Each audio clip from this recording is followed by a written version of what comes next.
how to fix GTA 5 Textures problem easy and quick. If you want to fix this problem, I will show you how to fix it. It's easy. Go to settings, then go to gaming, disable Xbox game bar and go to game mode, turn it on.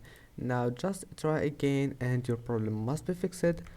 And if that doesn't fix your problem, then let's move to the next step.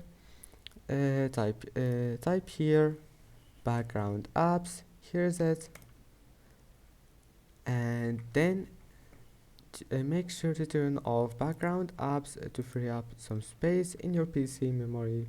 And after that, don't try to launch GTA V, just right click, just restart your PC. Restart your PC, and after restarting your PC, then just open GTA 5 and you will find that your problem is fixed.